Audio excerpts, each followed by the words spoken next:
Israeli election results point to a new government with new ideas on the Middle East peace talks. In this country, commuters and businesses brace for a possible railroad strike at midnight. And Eye on America. Tonight, why do so many young African Americans wind up behind bars? This is the CBS Evening News.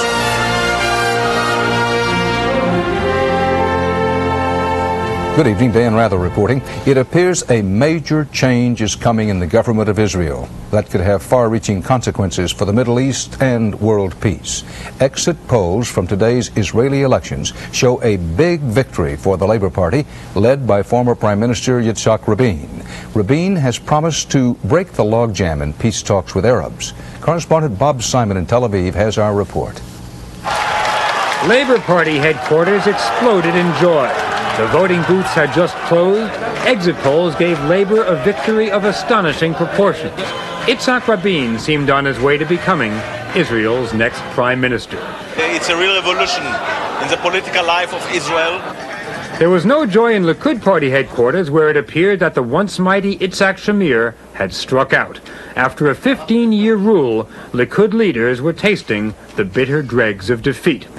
It was the first time in Israel's history that voters cast their ballots in the midst of peace talks with all their Arab neighbors.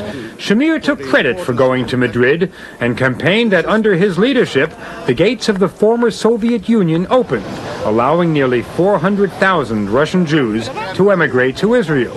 But Rabin turned Shamir's record against him, arguing that he'd squandered millions on useless West Bank settlements while those immigrants went jobless. And he charged, Shamir's obstinacy stalemated the peace talks and soured relations with the United States. By Israeli standards, the campaign was lackluster, but the voters apparently never lost sight of the central issue. Shamir would keep talking peace and refusing to give up 1 inch of Israeli-occupied land. Rabin would be open to territorial compromise, would freeze most settlements, and sweeten ties with Washington. Rabin understands that the peace process would mean a much more compact Israel, whereas Shamir interprets the peace process as a kind of minuet which can go on forever without leading to anything. Analysts had predicted a deadlock, supposing that Israelis were too cautious and conservative to choose any clear direction. They were wrong. Israelis decided today to take risks and make compromises, to perhaps change the very map of their country in an effort to make peace with their neighbors.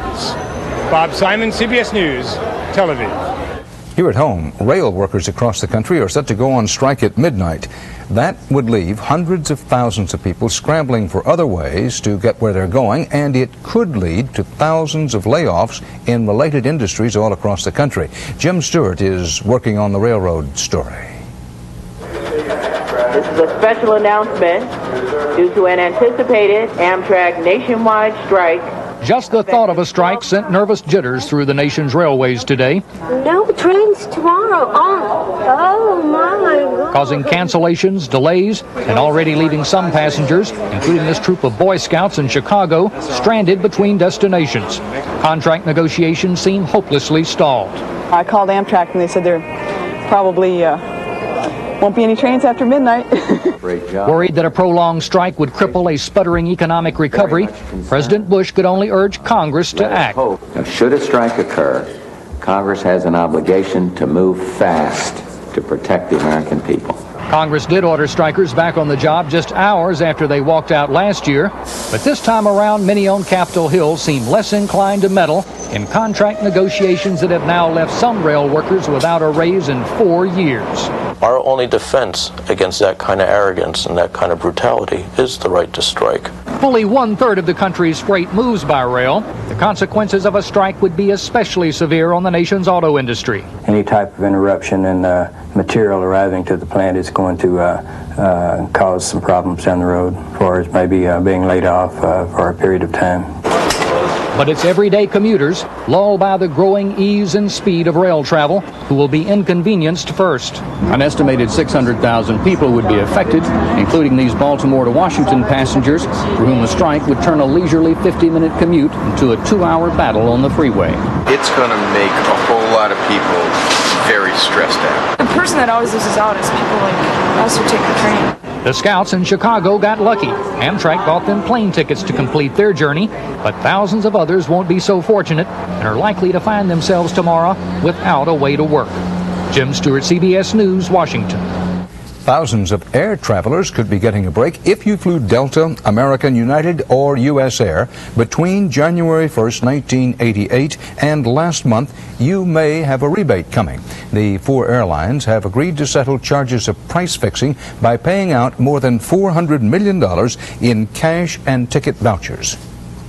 Now, are you ready for one more study about the benefits of oat bran? This one is billed as just possibly the report on the pros and cons of oat bran until the next one. Anyway, our health correspondent Edie Magnus has the heartening results. With any luck, this is the final word on oat bran. Oat products, soluble fiber from oat products, help lower cholesterol. Everyone who is at risk for heart disease in the American population, that's about 60 million people, should add oat products to their diet to improve their cholesterol lowering. Researchers have arrived at this simple conclusion after analyzing nearly 30 years of often confusing studies on oats. Their findings, released today, say eating 3 grams of soluble fiber from oat products daily can lower a person's total cholesterol 5 to 6 points, even more for those with higher cholesterol levels. That means eating 1 large bowl of ready-to-eat oat bran cereal or 3 packets of instant. If you're looking for variety, look out. If it's in a muffin that has a lot of saturated fat, it's not going to be as beneficial. There, in other words, could be a washout effect. It's not clear what effect the announcement will have on consumers overwhelmed from all the labeling hype, but it will definitely give the makers of oat products something to munch on. We're looking for the growth to be anywhere from 25 to 50% between the current level of consumption and what the consumption might be in 2 to 3 years. Cereal makers are hoping they'll now survive a massive FDA labeling review with their nutritional claims about oat bran intact. Diet experts say everyone should keep it in perspective. This is one aspect of a healthful dietary lifestyle, which is really what you want to get across to people, not that any particular food is a magic bullet. So, that's the final word on oat bran for now. Dan? Final maybe on oat bran, but what about the other brands? A good question. There are other grains which have been found beneficial. Wheat bran, for instance, is a good laxative. And scientists are also working on rice bran and barley bran. So stay tuned. More studies. Thanks, Edie. Still ahead on tonight's CBS Evening News. Our detailed examination of Ross Perot. Tonight, his private investigators in search of inside information. And Vice President Quayle. A photo op turns into a rough welcome in a tough neighborhood. That's why I'm here. I'm here to talk. I'm not here to argue. That's like a cover. We understand.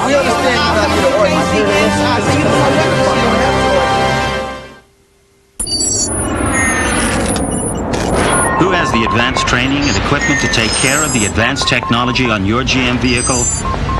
You know who. Mr. Goodwrench, the smart choice for your smart car. Let's make good seasons. It's so much better when you make it fresh. I'll say. Good seasons. You make it fresh, you make it best. I teach archery, so I always have to hit my target. Thanks to the always-on-target Hearts 2-in-1 team, ridding bow of fleas and ticks is easy and just as accurate. First, use Hearts 2-in-1 Rid Flea Shampoo. It kills fleas and ticks, leaving him really clean. Then a Hearts 2-in-1 collar for up to 5 months of long-lasting protection.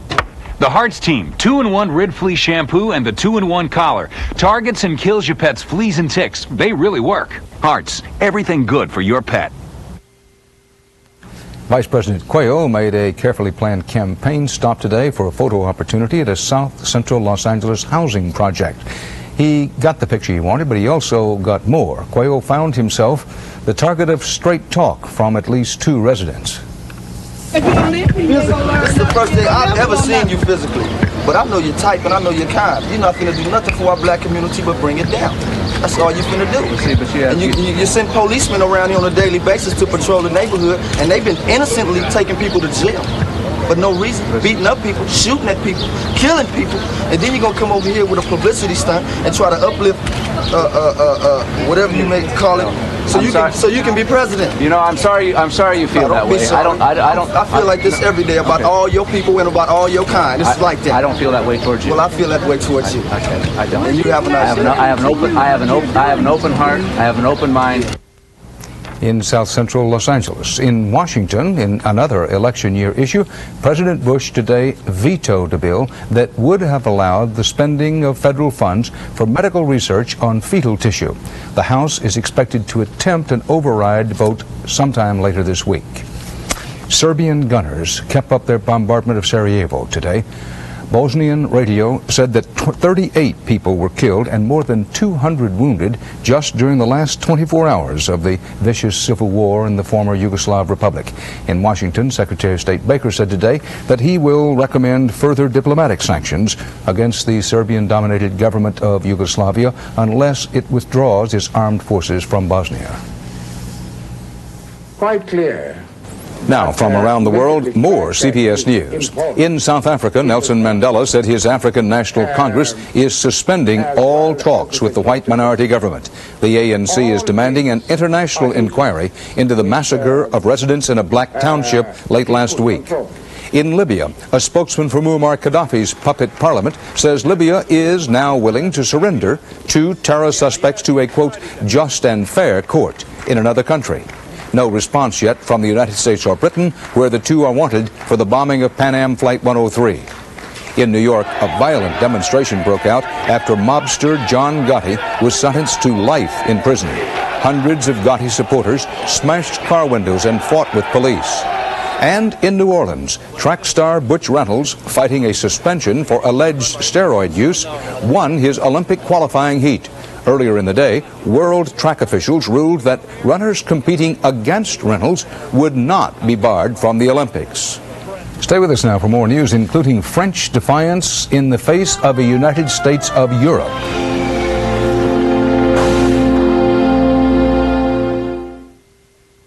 Never seen nothing like it. I mean, Rusty Slade was an ornery sort. Always ate his old bran flakes just for fiber. But one morning, I gave him Kellogg's new complete bran flakes. Weren't the same. More than fiber, they had whole grain wheat. Flakes were new too, crispy, crunchy. Why, that Kellogg's complete bran flakes even had a better nutty taste. It was all so good, made Rusty smile. Almost. New Kellogg's complete bran flakes. Fiber and then some. Excuse me, do you know what stock options are? I wish I did. The information you know you should know is in the Wall Street Journal's video guide to money and markets. This exclusive 30-minute video is free. When you call for 13 weeks of the journal for just $37, that's over 20% off the newsstand price. Call toll-free 800-523-9800 for 13 weeks of the Wall Street Journal and your free video on money and markets. That's 800-523-9800. Everybody needs some $12 for every mile over the limit. That's $300. You can add fast too. Next. To send someone money fast, call 1-800-CALL-CASH or come to any Western Union location. Western Union, the fastest way to send money. Hey, is Tegrin shampoo on sale? Nope, that's their new lower price. But it's still just as tough on dandruff, right? Sure, Tegrin doesn't do less, just costs less. Sounds right to me. Tegrin, the right dandruff shampoo at the right price. The violator, the victim, and the manhunt. Rape, the crime in the dark. 48 hours following Raven Wednesday. The Bush Quayle re-election campaign launched another negative campaign attack on Ross Perot today. This time, it was former Florida Governor Barb Martinez, now billed as the drug czar, who was sent out to say that Perot advocates, and I quote now, reckless covert operations. What does the record show about Perot's private investigations? Correspondent Eric Ingberg has been checking into this as part of our special week-long Campaign 92 look at Ross Perot. Being a tycoon has never been enough for Ross Perot. A man of action, he has frequently used the tools of spies and undercover cops to deal with enemies and problems. His targets have included everyone from his own employees to the friends of his children to then Vice President Bush. Perot has always understood the value of inside information, And to get it, he has built a network of police, ex-Green Berets, and other intelligence operatives ready to do his bidding. Frank Chadwick was a drug-fighting federal agent. Jim Beatty, a detective, when Ross Perot entered their clandestine world. And I shared some information I had with some people. And eventually, Ross Perot contacted me. The man Perot wanted information about was Richard Armitage, then a high Defense Department official whose supervision of the hunt for Americans missing in Vietnam displeased Perot. Beatty had a photo of Armitage with a Vietnamese-born woman convicted of gambling. And that's what Mr. Perot wanted to talk to me about. Perot unsuccessfully urged President Reagan to fire Armitage. In another secret operation codenamed Excalibur, Customs agent Chadwick convinced Perot to build an airstrip in the Caribbean, where Perot's own agents were to track drug smugglers, then tip off the feds. Higher-ups killed the plan. Perot is a cop buff, too, very supportive of law enforcement in general, in particular where narcotics is concerned. I feel that Perot has an intolerance or perhaps just a total lack of understanding of anyone that is not of his stripe. As a reporter, Laura Miller frequently interviewed Perot on his drug-fighting plans in Dallas. She says they included legally questionable military-style sweeps through minority neighborhoods. He discussed going into South Dallas, roping off a section of the neighborhood to do search and seizure, house to house and man to man on the street, looking for guns and drugs. Perot denies he backed such a plan, but he has advocated a military response to the drug problem. You can simply declare civil war, and the drug dealer is the enemy. At this point, there ain't no bail. You go to POW camp. You can start to deal with this problem in straight military terms. We can apply the rules of war. Now that he is running for president, Perot's penchant for military solutions, covert operations, and intimidation through information has become one of the unresolved questions in assessing how Perot would govern the nation. Eric Engberg, CBS News, Dallas. Our special look at Ross Perot continues tomorrow. We'll tell you where he stands on the major issues of Campaign 92. Coming up here next tonight, Eye on America. Young black Americans in prison. Are they more likely to be there only because of their race? Who are you going to call the most this month? I'd probably call my mother the most. My mother. My mother. With Sprint's new program, The Most, you'll automatically save on whoever you call the most each month. My mother in Kansas. My mother, because she worries. You'll also save every time you call one of the millions of other Sprint customers. My mother in Montana. My mother.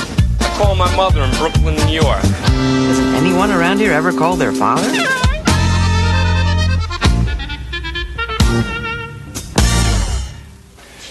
You've read the articles and heard all about how important oat bran is for your diet. Now, here's the kicker. A great way to get oat bran is probably right in your cupboard. Cheerios. The only leading cold cereal made from whole grain oats with all the oat bran. And if you can get to it before your kids, consider yourself lucky. Because oat bran is what you want, and Cheerios has it. You want some milk? Okay. It may surprise you to learn who, over 30 years ago, was the first car maker to build cars with seat belts, to make safety glass standard, the first U.S. car maker to offer anti-lock brakes, and who today offers more models with dual airbags than any other manufacturer. That company is Ford Motor Company. We're committed to making safety innovation an important part of quality. Ford Motor Company. Quality is job one. It's working. If you want to repair a bad credit rating, your answer may be this new credit card. Check it out tomorrow on CBS This Morning with Harry Smith and Paula Zahn. A united Europe could be a bigger, more important economic competitor than the Japanese. The French Parliament met today to approve measures that will pave the way for a united Europe. At the same time, thousands of angry farmers blocked roads outside Paris. They say European unity is being achieved at their expense. Tom Fenton reports. Throughout the night, hundreds of tractors rumbled down the highways toward Paris. The government mobilized thousands of riot troops to stop them. There were clashes, and tear gas, but the farmers succeeded in ringing the capital with roadblocks of discontent. Angry men trying to get their government to listen to them. They are desperate. They want to do something just to save agriculture and to save their own lives. It's a tragedy for France. It's a tragedy for Europe. Their complaint? They're being driven off the farms by sharp cuts in subsidies paid by the European community. French farmers are part of a larger citizens' revolt throughout Europe against the high-handed way governments have been deciding their future without consulting them. But all of this hasn't stopped the French politicians from steamrolling ahead. In an extraordinary session here in the Palace of Versailles, the French Parliament has changed the Constitution to allow a united Europe. In the industrial heartland of Europe, Germans are also waking up to what their government agreed to while they weren't looking. Under a centralized Europe, they fear they'll trade their strong Deutschmark for a less valuable European currency. Local governments will also give up some of their power. There is a missing link in the democratic system. Some states fear that they get lost in this united Europe. Germany and France are the heart of Europe. Now that citizens of both countries are having second thoughts, there's a question mark over the future of a united Europe. Given the present mood here, the politicians are in for a rough ride. Tom Fenton, CBS News, Versailles.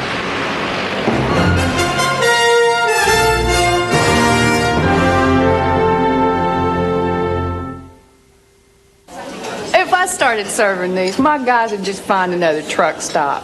Now, can't you put in some raisins or pecans or blueberries? These flakes need help.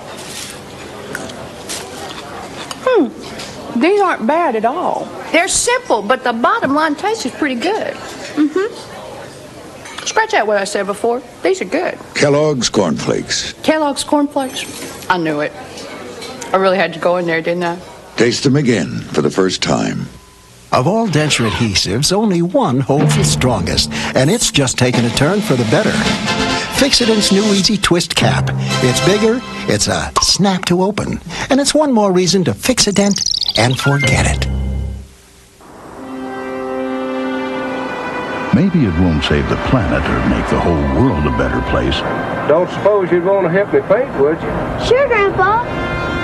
But today, Will Bartlett made a choice that'll help keep a small part of the western sky the way it was meant to be. New Glidden Spread 2000. The first interior wall paint with no solvents that could harm the air. Let's get some paint on that roller. Glidden, a better way to paint.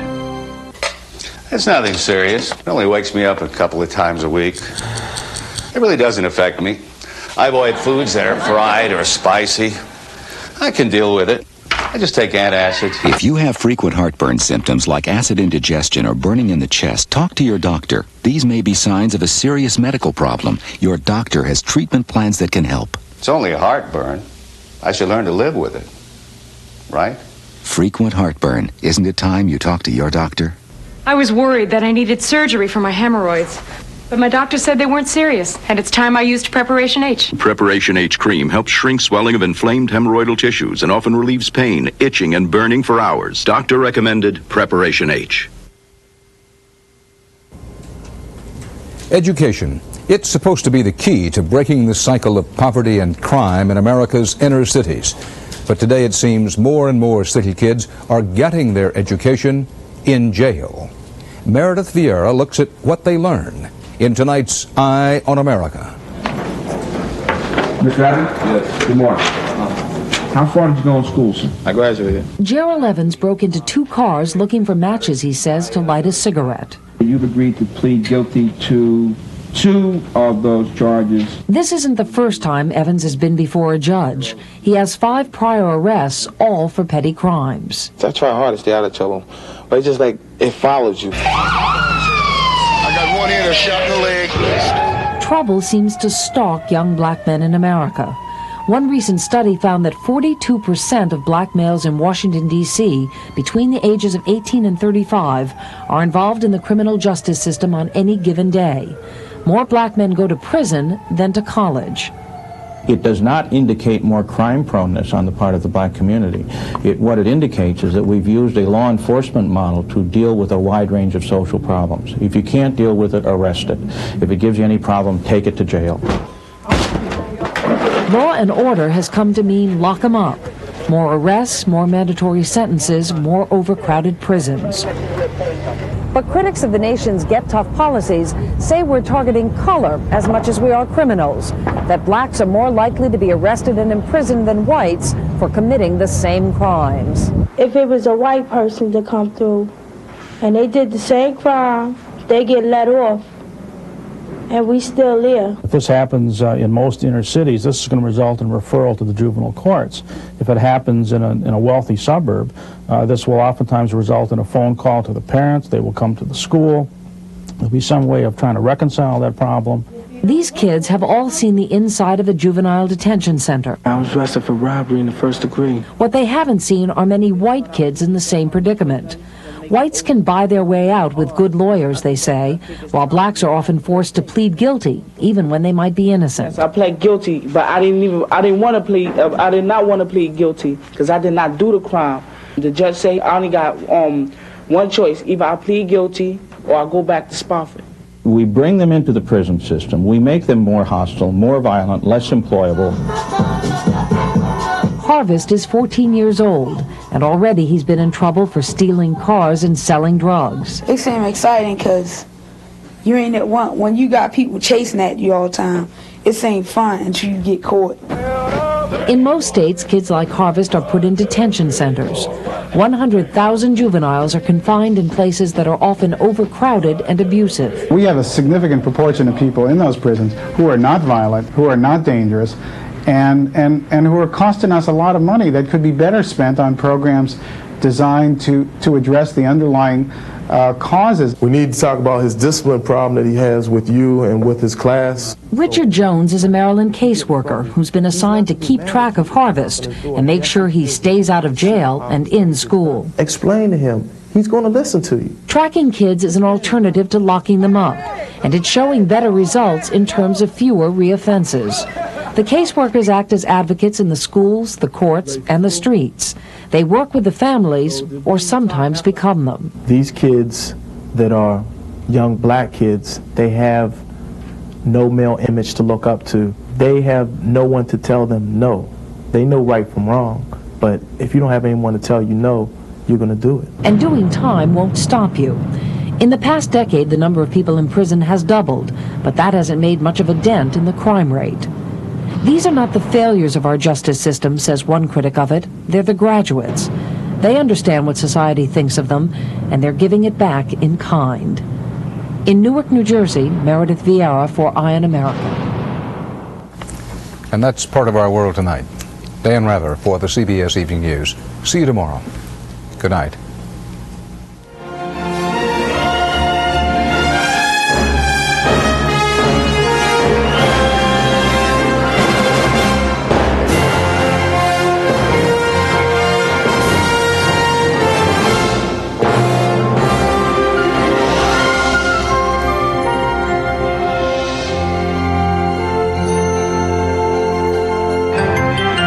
Experience CBS News.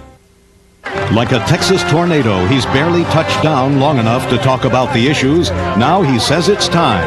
Let everybody bring up whatever issue they want to talk about. I'll be glad to discuss it with them. Abortion, gun control, the death penalty. Ross Perot on the issues. A continuing series of special reports on the CBS Evening News tomorrow. The people of CBS News. Dan Rather, Connie Chung, Mike Wallace, Ed Bradley, Leslie Stahl, and Charles Gerald. Experience CBS News. This is CBS.